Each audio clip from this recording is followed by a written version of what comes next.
All right. Hey, everybody. Welcome back to Live with Sondra.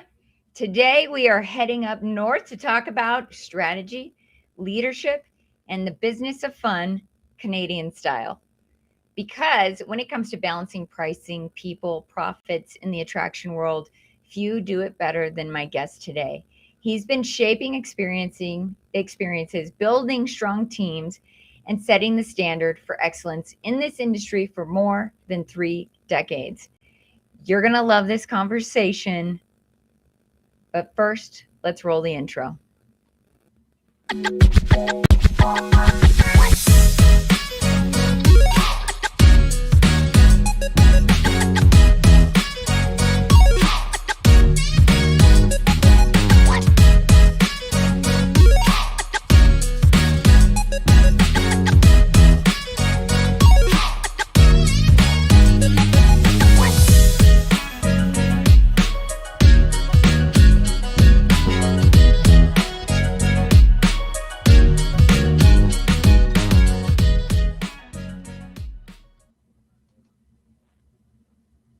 All right. Well, hello, everyone. Welcome back to Live with Sondra. I'm your host, Sondra Shannon.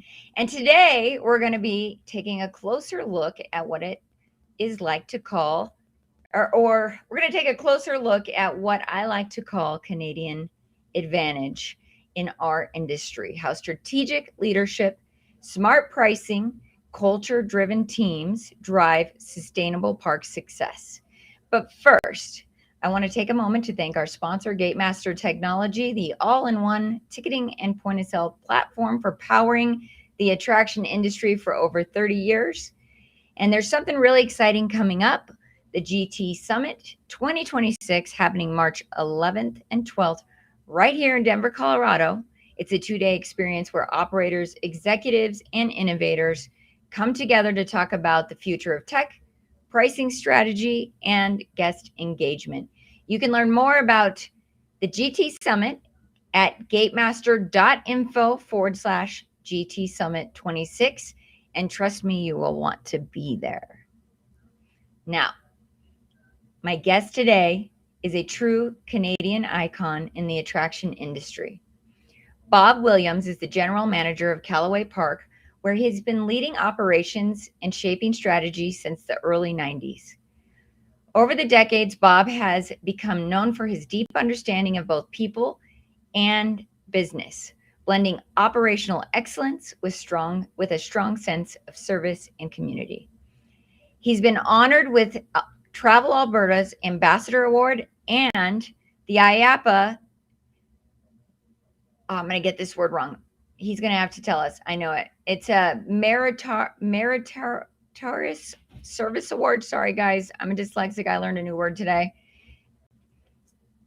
So the IAPA Meritorious Service Award for his contributions to the global attractions industry. And he's even wrote a service excellence curriculum that's still used across tourism organizations today.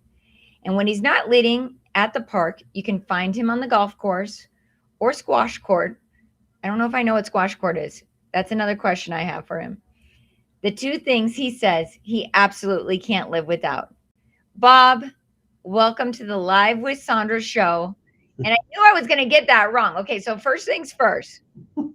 Will you tell the audience what the name of that award is? It's a meritorious award, and the award is for, I guess, the volunteerism that I've, given to the industry over the years. So it was a wonderful recognition. I was thrilled to receive it. Yet, you know what I mean? I love what I do, so it comes easy. Let's put it that way. So. Well, and one of your favorite things is squash court. Okay, I feel really silly that so I learned a new word and I don't know what that is. What is that? So squash is a game, racquetball used to be a game that a lot of people played in the court, and squash has been around most likely longer than racquetball.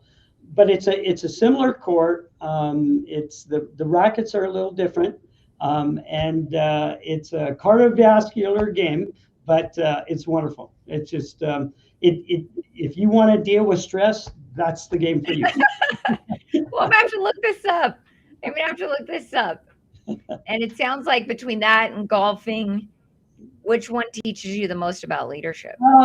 Especially living in Canada, because the winters can be cold and a lot of snow, kind of like Denver. So I play a lot of squash over the winter, and then obviously the golf courses are just shy of 6 months open. But I'm passionate in both sports, so yeah, Oh, that's awesome. That's awesome.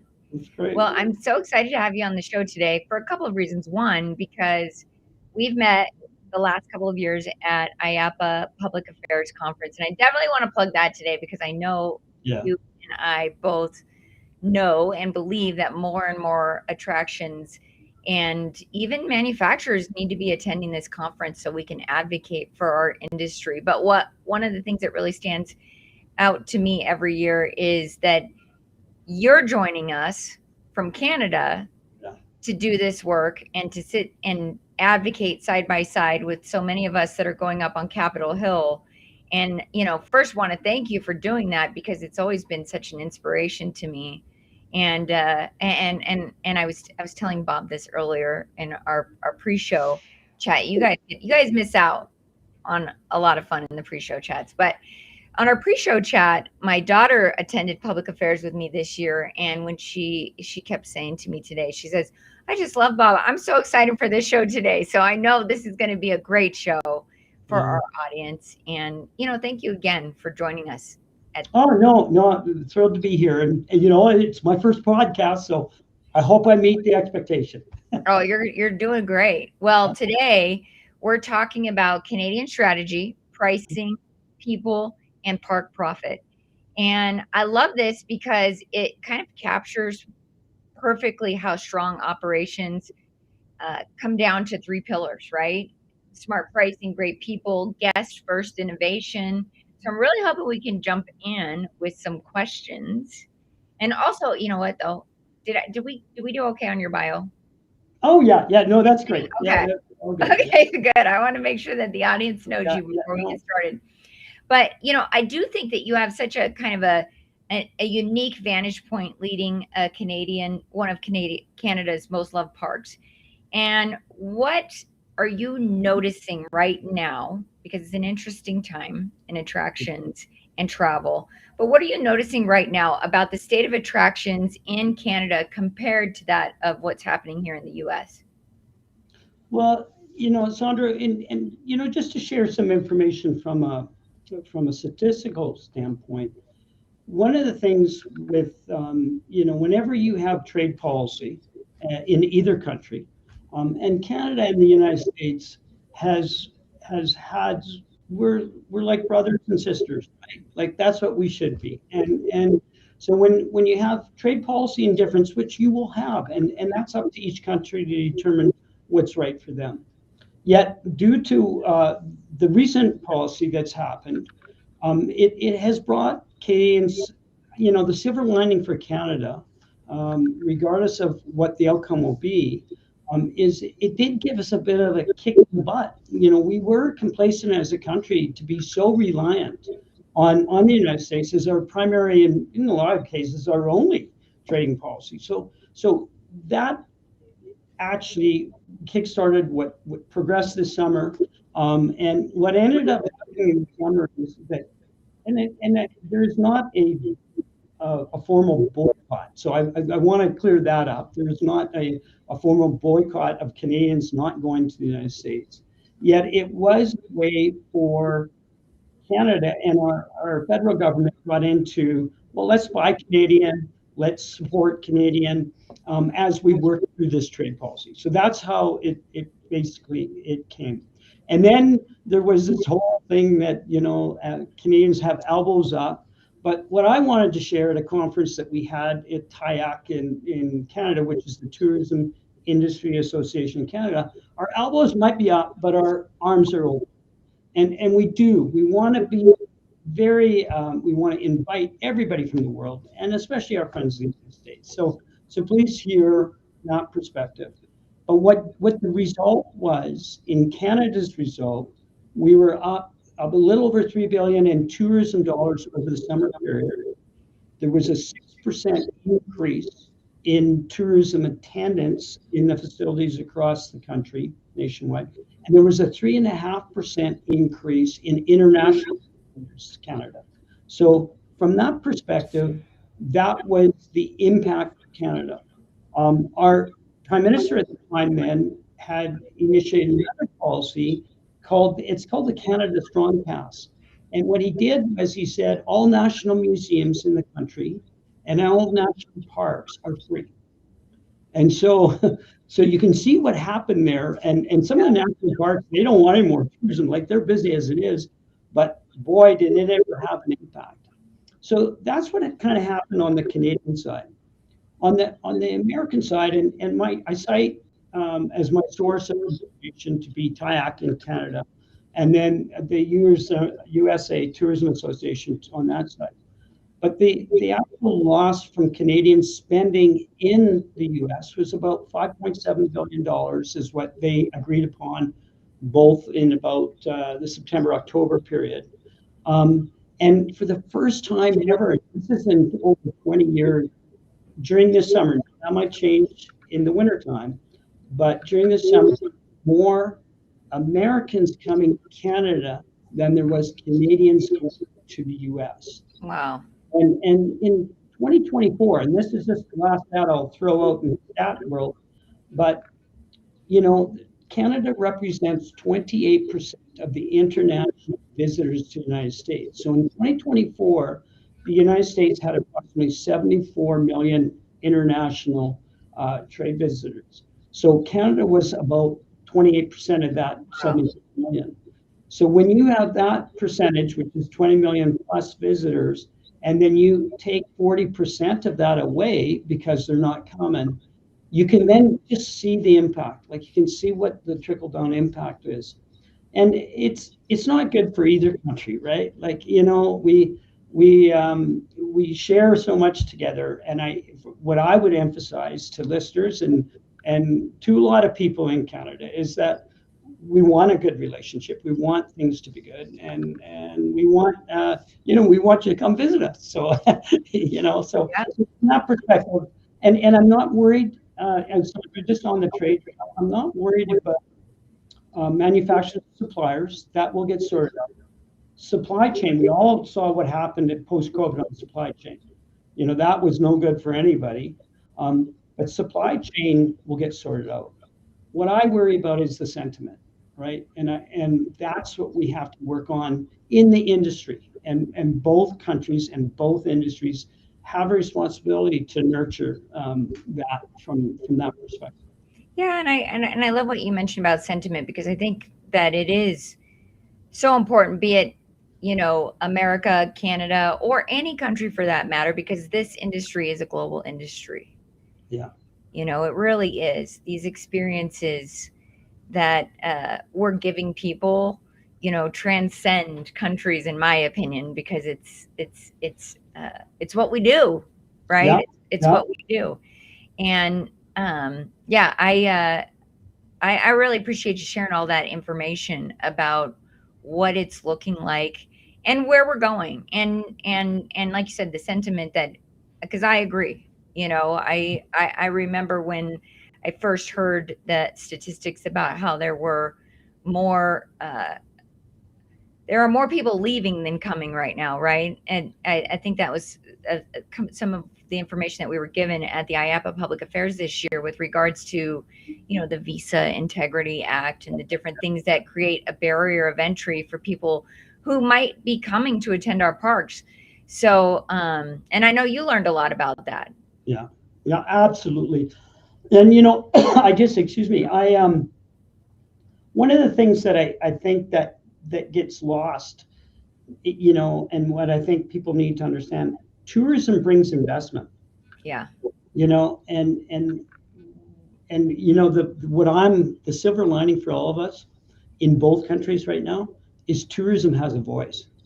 I've been in this business in tourism for over 40 years because I owned a rafting company in the 80s, but we've always had to fight among all the other industries to be seen as a tangible industry. But the impacts that it's having in both countries and how it impacts GDP and everything else, we finally have a voice. So we can't lose that opportunity right now. We got to Yes. keep that momentum going too. Yes. Well, you know Yeah. what I like too when we're on Capitol Hill, how happy they are to see us. Yeah. It's always like they're like, You're the fun people. they're always so happy to see us. Yeah. And because it is the work of fun. But I'm curious, what do you think the biggest reason for us now having a bigger voice is? Well, because of the impact it's having. So on the Canadian side, it's one of the leading sectors. So out of all the, when you look at, the oil and gas, agriculture, energy sector, the agriculture. So tourism had one of the biggest lifts in the country as far as leading sectors. And in the United States, it's the impact of the loss of tourism. So and nobody, I think that came out of left field. Nobody really thought there would be that kind of impact based on trade policy. And so that was the interesting thing that I saw that, and so because of the impact in both countries, it's getting talked about. We have a Senator Karen Sorensen in our Senate here. She is finally she's advocated for a bill of priority in our federal government to take tourism, and she's got a number of initiatives under this bill that she's working on. Excuse me, Sondra. And so from that perspective, I'm thrilled. The four countries right now that make tourism a priority. First one is the Australia. The Scotland area is number one. New Zealand's number two, Australia's number three, and now Canada's coming in at number four.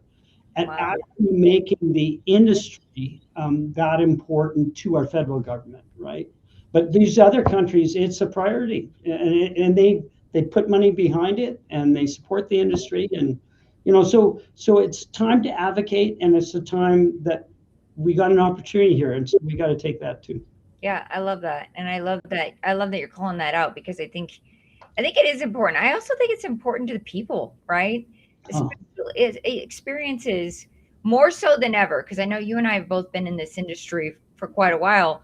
I think more so than ever, people are investing in experiences. They're understanding that these are things you get to keep with you for life because Yeah. nobody can take a memory away, right? So it's really interesting. But that kind of brings me to my next question because we're talking a little bit about pricing today Okay. and that delicate balance. I know I'm in good company Yeah. because we feel very similarly about how pricing should be done.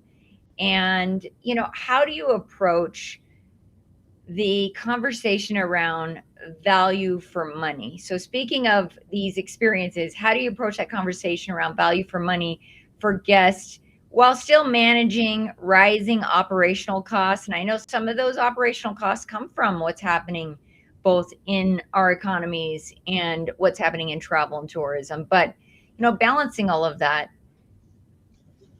what does Um, it look like for you guys?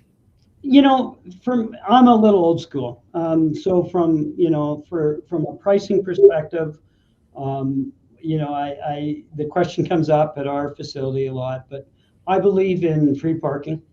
I believe in letting guests bring in their own food.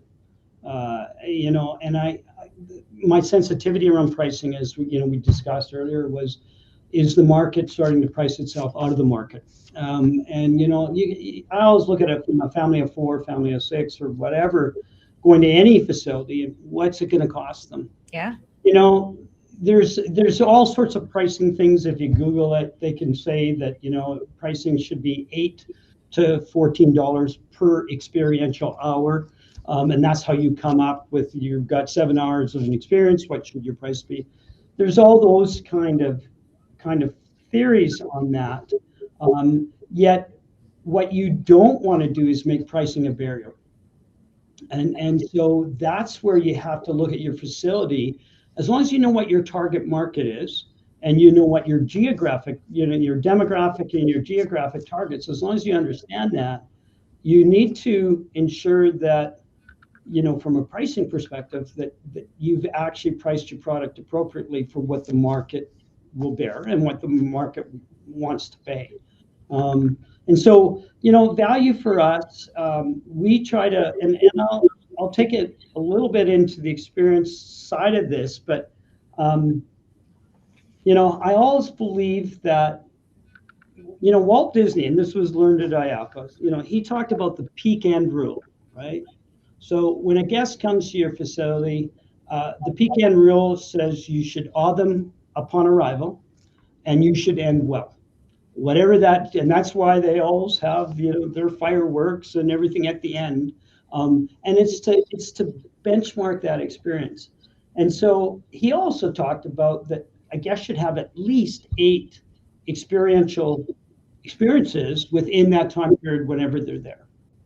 And so I've always taken that to heart. I also think that experience and pricing, when I get into pricing, is that there's the tangible, and that's, the park itself, the rides themselves, but it's the intangible. So it's the tangible plus the intangible equals the total price product experience. I saw one of your newsletters today, and so I read it, and so I look at the your tangible is point of sale, but the intangible that you brought today was a newsletter about leadership, and so people, when that's what's required. I always used to, when I taught sessional instructing, I always used the coffee. Coffee was 8 cents, and then coffee became Maxwell House, and became 16 cents, and then it became, in Canada, it became Tim Hortons at $1.79, and then coffee became $4.50 at Starbucks. Well, how does that product, tangible product, how do you get $4.50 for a cup of coffee, yet they get it? And so that's what I'm trying to advocate here, is that pricing, when I look at it, it's tied to the experiential model, whatever that might be. But it's making sure that you have the tangible plus the intangible to equal the total product service experience. And I really believe that. And it comes down to your people. Yeah. Well, your biggest intangible is your people. And I can't, when we talk about guest service and guest service excellence, there's always 2 guests. There's the guest that's paying for the product and service. Your internal guest is important that as ever. So, pricing to me, I'm more strategic in pricing than I am. Again, I don't want to offend anybody, but dynamic pricing. And yet, I want to say the technology of the point of sale systems is where it's at. It's where it's at today, and it's where it's going to be at in the future. E-commerce is our life now, and I can't stress that enough.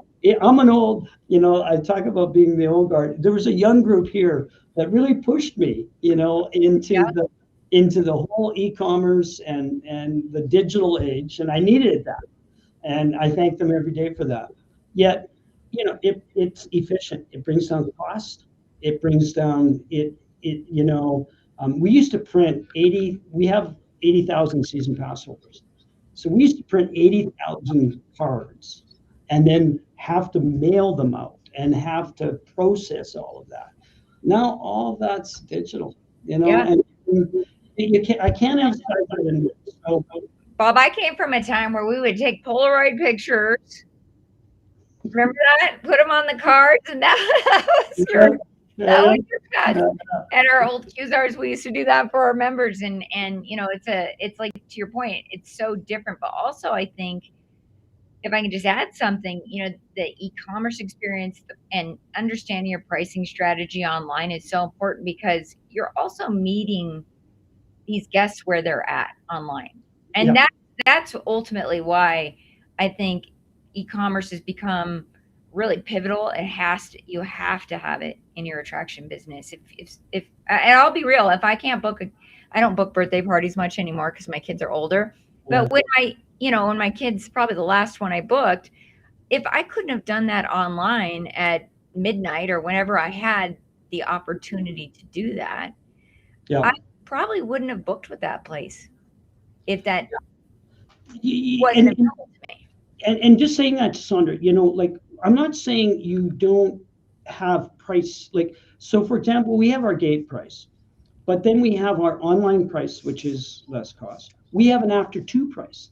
So that's strategic. In a little way, it's dynamic because it Sure. shows, but it's fixed. It doesn't, the disappointment. And recently, my wife and my son and my two grandchildren, and his wife are in Brisbane, Australia.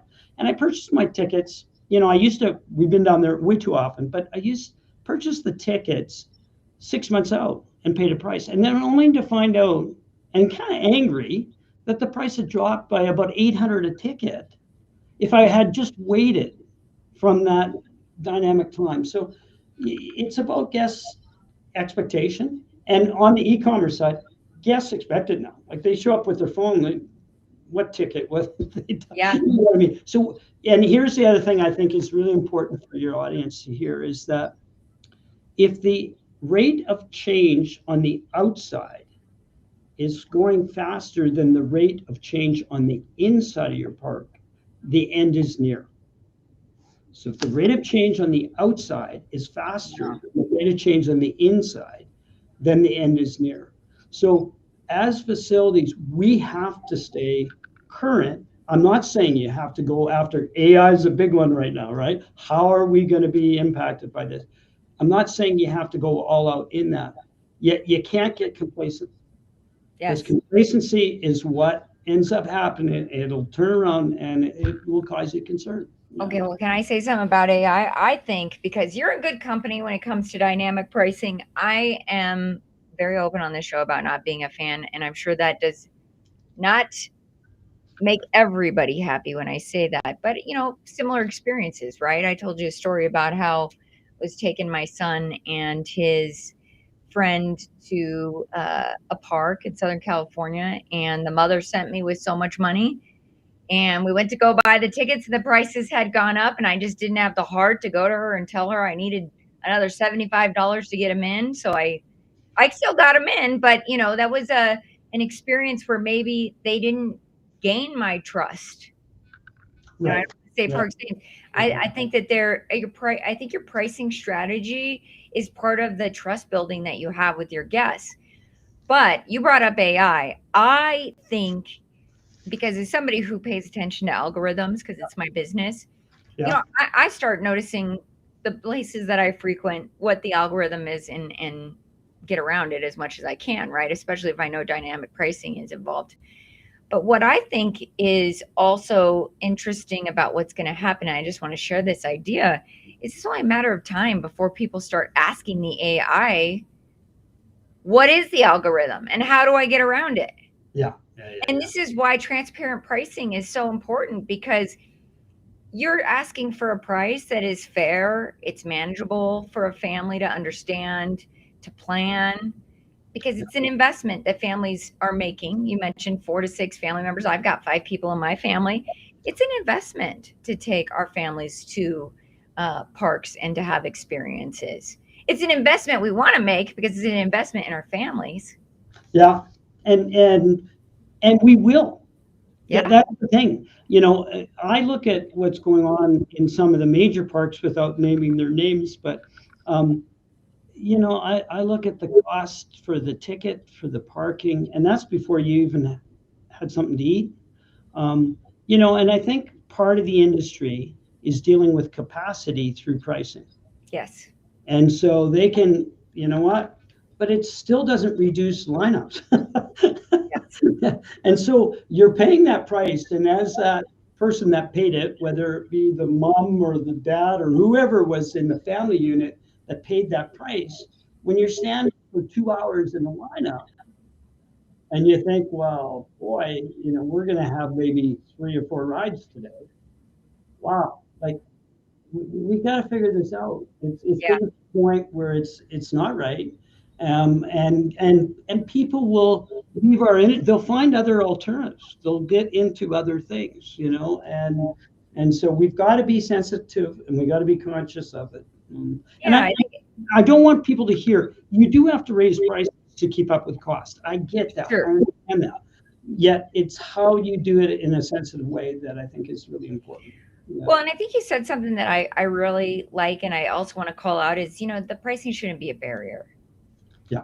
And, there was an interesting experience. I had a park come to me 15 years ago probably, and they said we want to do season passes on reoccurring charges. So like monthly billing. Yeah. So many months. And my initial feeling, because at the time we didn't do that, but I was going to have to build it, and so I wanted to wrap my head around, why are we doing this if they're already paying? Why would we want to break it up over monthly payments? Just my purely sales mind and looking at revenue generation.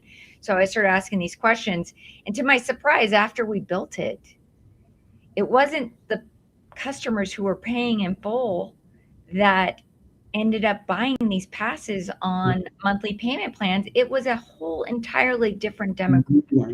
Yeah. And so I was wrong.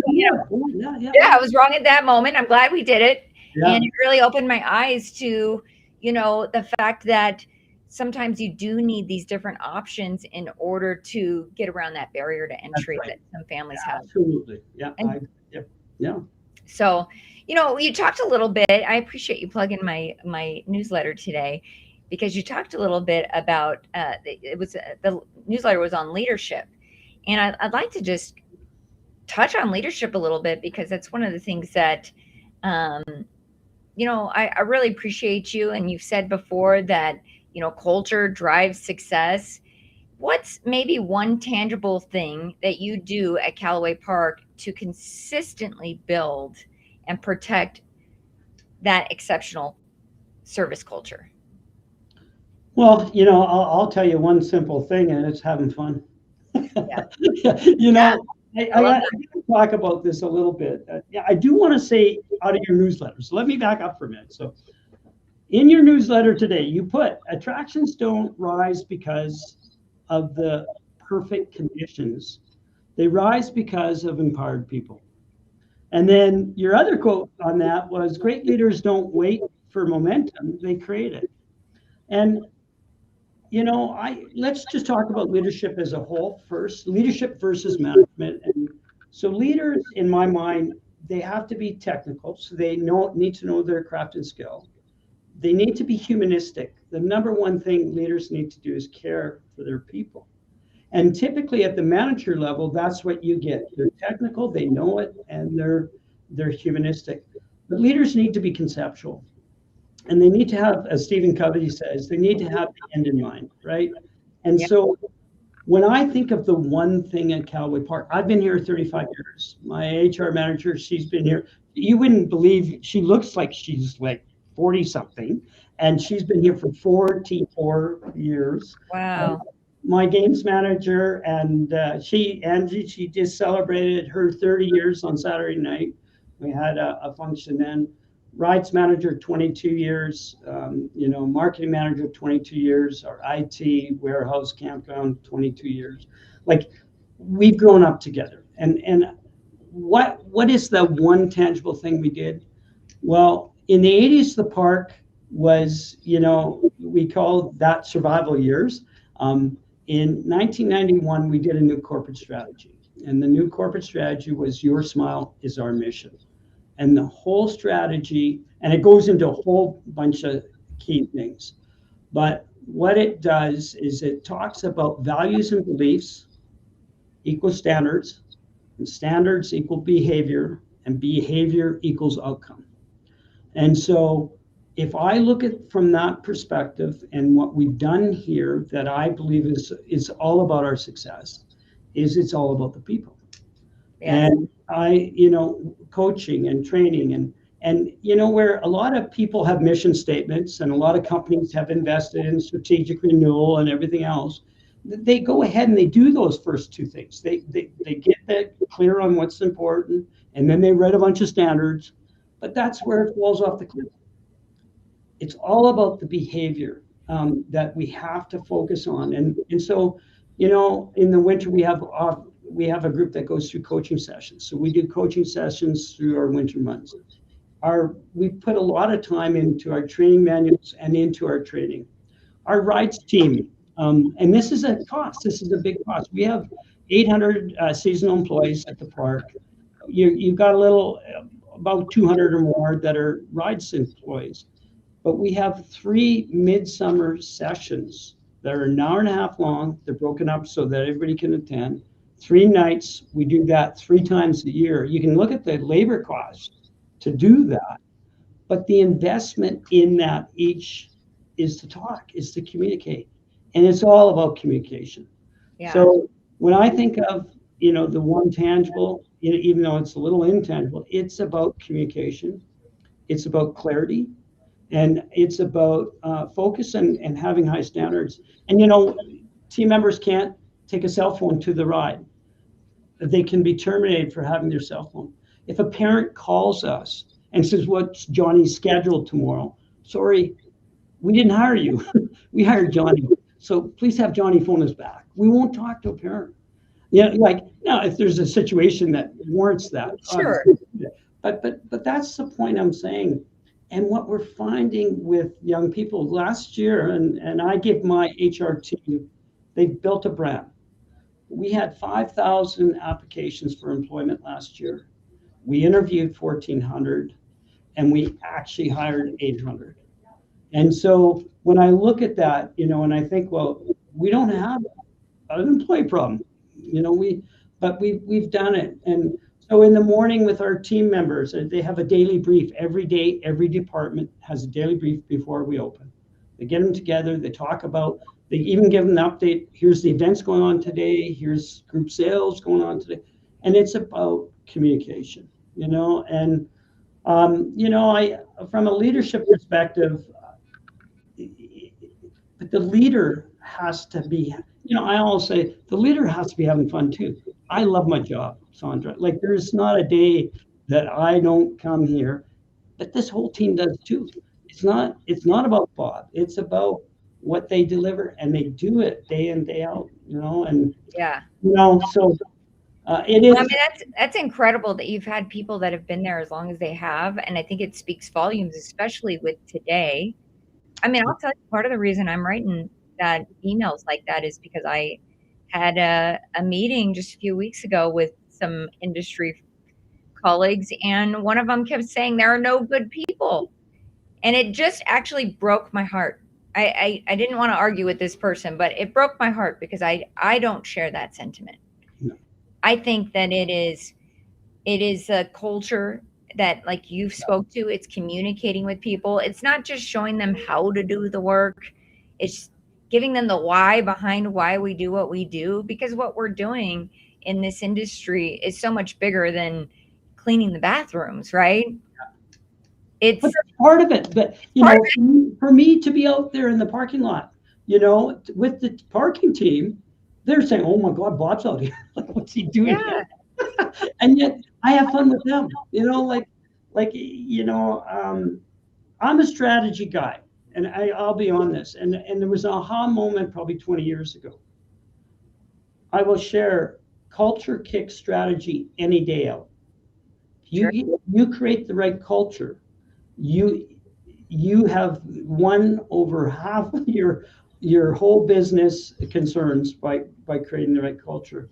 And from that perspective, I think about just the individuals that have impacted it, that have stayed with us, and how they've honored that culture. It's so important. I can't say it enough. So. Yeah, no, I every time I see you and I feel that from you, and I can tell that your people probably feel that too, and it's something that you all share. And I think that, like you said, culture is in a business is huge. It's so huge, and I wish more people paid attention to it, because there are, I mean, I'm gonna be real, there's some parks that I don't want to work with because I don't like the culture. Yeah. Because Well, we work so closely with our parks that it's like, if that culture is not a good culture, then my people experience what that feels like too. you brought something about the story about that vendor that you had met with a few weeks ago and said there's no good people. We have learned, and I got to tell you, our success is you're more successful to bring people up through the company than to hire from outside the company. And so, to give you an example, we have a young team. I call them the young guns. They wish I wouldn't call them that, but they are. There's these group of 6 or 7 of them, and they're all in their 20s, and you know what I mean. But you know, and I'll say, oh, what are the young guns thinking? Like, you know, and yet we have learned that the putting the investment into your youth within your organization, they get it, they understand it, they've lived it, they've done it. And so when they come up and they're actually become a, you know, a lead, or then they become a supervisor, and then eventually they become a manager, they get it, they know it, right? Yeah. And they know the expectations, right?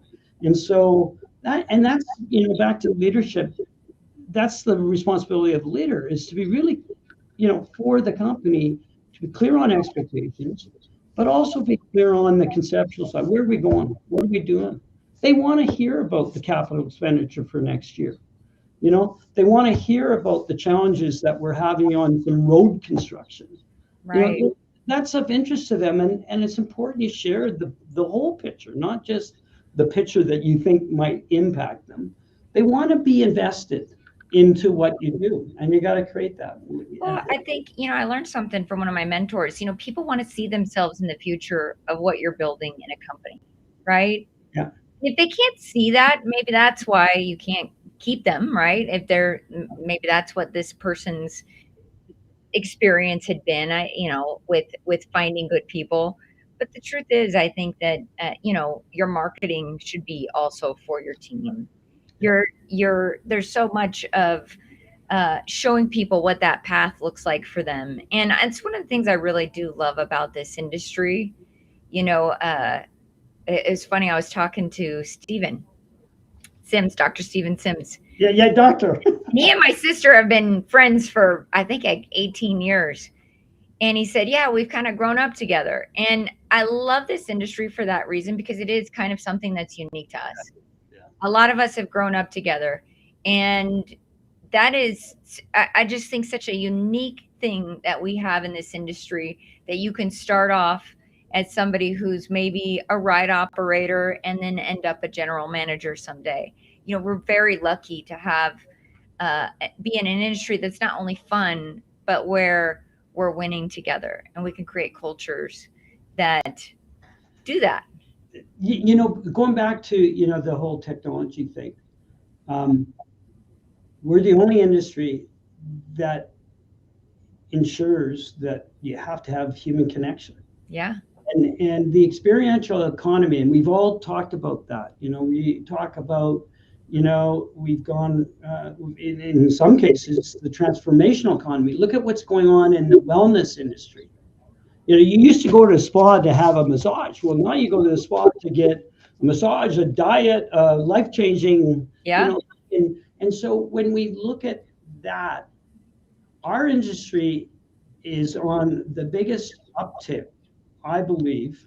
I am so bullish about, facilities, amusement parks, museums, things that, because people are looking for experiences, that if they want to travel, they want to go to places, they want to do things. The youth they want that connection and the shareness together, that laugh on the coaster together, and that's something I'm not against virtuality. I think it has its place, and it's right things that it does, but it's still that coaster ride, or that it's that laugh, or that, oh my God, together, and sharing that. And so we're in a good place. We are in a good place as industry, as the growth, I believe, in the future. And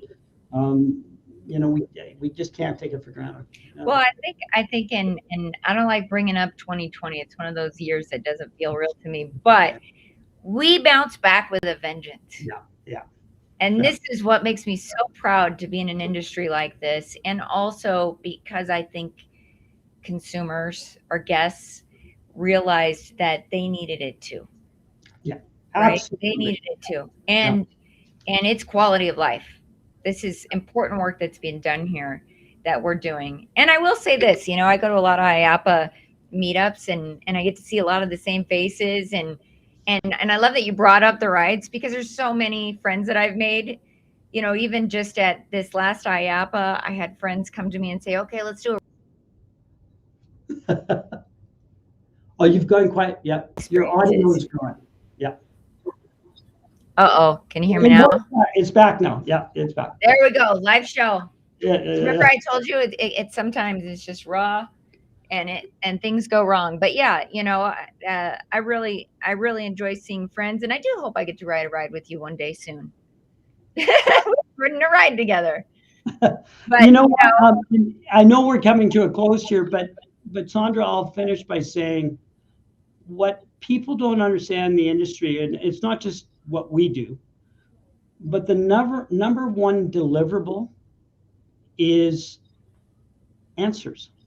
yeah, The number one product and service deliverable is answers. And what people want is products and services that are easy to use, that are timely, and that work. And if you can keep it that streamlined and you focus on, well, what's the question? What's the answer? It is answers that we all want. Doesn't matter what we buy, right? yeah. So No, yeah. you know what? You just dropped gold right there at the end of the show, and I really appreciate it, because I know we have so many more things to talk about. But I always say this to my guests: that means you just got to come back, because you've shared so many gems with us today, and that last one about being able to answer, because I 100% agree.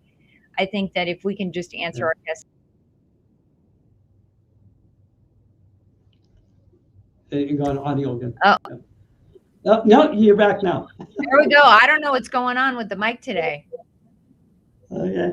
All right. Well, so we're going to wrap up the show. But before I let you go, if somebody would like to get a hold of you, what's the best way they can do that? The best way is bob.williams@calawaypark.com.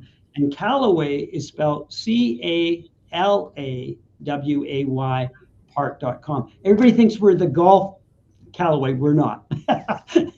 No, we are Western Canada's largest outdoor family amusement park. Yeah, well, it's one I hope to visit soon. It's on my list. And thank you for being here today and sharing your thoughts and ideas, and just being willing to help help the industry get better. Your willingness to do that is just always so inspiring to me. And also thank you for sharing my birthday with me this year. That was a lot of fun. Yeah, no, we are blessed what we do, Sondra, and we just got to keep doing it. Yeah. Yeah. Well, thank you for being here today. I hope to see you soon. Thank you. Take care, Bob. Take care.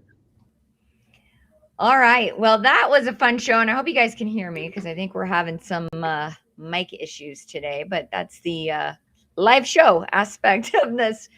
We get to go live and we get to be real, and sometimes equipment fails on air, but I think you can hear me.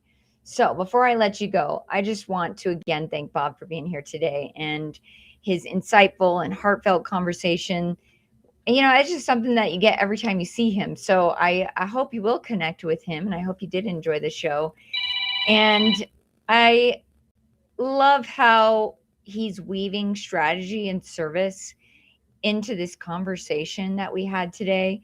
And it's a good reminder that success in this industry always comes back to people with purpose, joy in what we deliver to our guests. So again, thank you today to Gatemaster Technology for sponsoring this conversation and making this episode possible, and for bringing leaders like Bob together at the GT Summit. So I don't know if Bob's coming to the GT Summit, but I hope to see him there. But if you are ready to innovate your operations and grow your park's potential, visit gatemaster.com/GT Summit to reserve your spot. Thank you for tuning in to the Live with Sondra show. I appreciate all of the support we have as we wrap up this season of our episodes, and excited about what next year is going to bring. I just want to give a big shout out to my team who makes all of this possible. I can't really take credit for much of what happens in the day-to-day to bring this programming to you. And it's super important that I thank them for their time. And until next time, keep leading with clarity, serving with purpose, and creating experiences that your guests will never forget. I'll see you soon on the next Live with Sondra.